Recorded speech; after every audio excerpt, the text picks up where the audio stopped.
আসসালামু আলাইকুম, সবাই কেমন আছেন? আশা করি খুবই ভালো আছেন। আজকে একটি 2 টন এডব্লিউ কম্প্রেসার রিপেয়ারিং করা দেখাবো আপনাদের।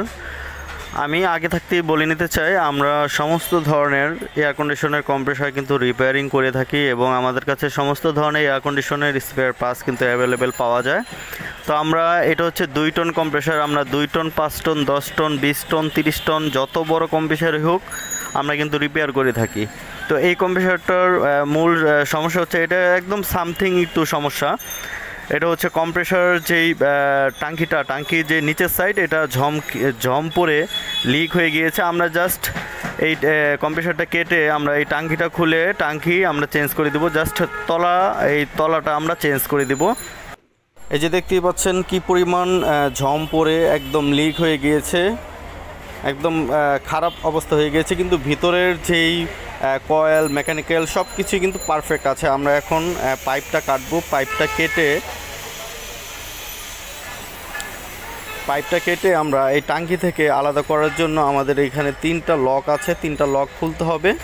তো 3টা লক খোলার পরে আমরা এই কয়েল এবং মেকানিক্যাল সহকারে কিন্তু আমরা একদম উঠিয়ে ফেলতে পারবো।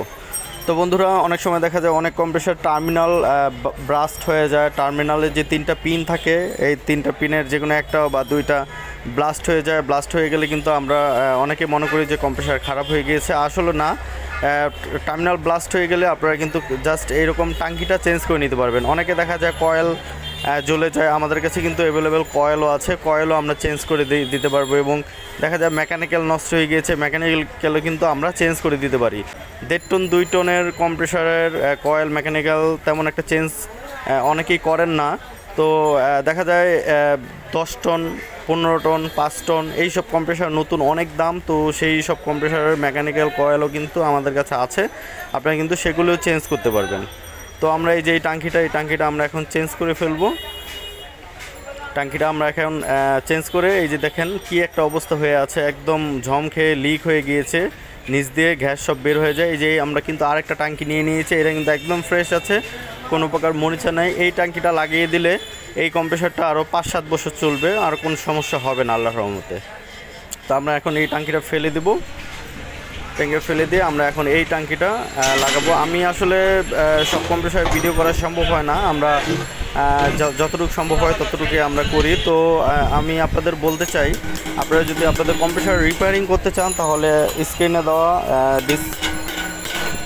ডিসক্রিপশনে দেওয়া আমাদের নাম্বার আছে, আমাদের নাম্বারে সরাসরি আমাদের সাথে যোগাযোগ করবেন। আমাদের হোয়াটসঅ্যাপ নাম্বার আছে, হোয়াটসঅ্যাপে আপনারা যে কম্প্রেসার রিপেয়ারিং করবেন তার ছবি দিয়ে দিবেন, আমরা দেখে কনফার্ম জানাবো যে রিপেয়ারিং করতে পারবো কিনা সমস্যা অনুযায়ী। তো রোটারি কম্প্রেসারে কিন্তু রিপেয়ারিং করা যায় না, তবে 3 ton, 2.5 ton, 3 ton, 4 ton, 5 ton scroll compressor, যেগুলি লম্বা বোতলের মতো স্ক্রল কম্প্রেসার কিন্তু রিপেয়ারিং করা হয়। স্ক্রল কম্প্রেসার, হারমেটিক কম্প্রেসার এগুলি কিন্তু রিপেয়ারিং করা যায়। তো যারা কম্প্রেসার রিপেয়ারিং করতে চান আমাদের নাম্বারে আমাদের সাথে যোগাযোগ করতে পারেন।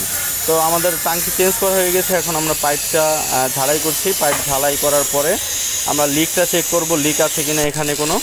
তো লিকটাও আমাদের চেক করা সম্পূর্ণ হয়ে গিয়েছে। ভিডিওটা শর্ট করার জন্য আমি অনেক কিছু দেখাতে পাচ্ছি না আপনাদের।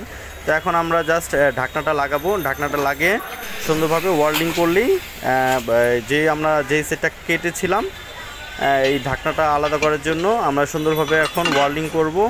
ওয়েল্ডিং করার পরেই কিন্তু এটা কমপ্লিট হয়ে যাবে। জাস্ট আমরা যতটুকু পরিমাণ তেল প্রয়োজন হয়, 1 লিটার 250 গ্রাম তেল আমরা এখন ওয়েল্ডিং করছি। ওয়েল্ডিং করার পরে তেলটা দিয়ে আমরা সুন্দরভাবে কম্প্রেসার চালিয়ে কিন্তু এখন এসিতে বসিয়ে দিতে পারবো।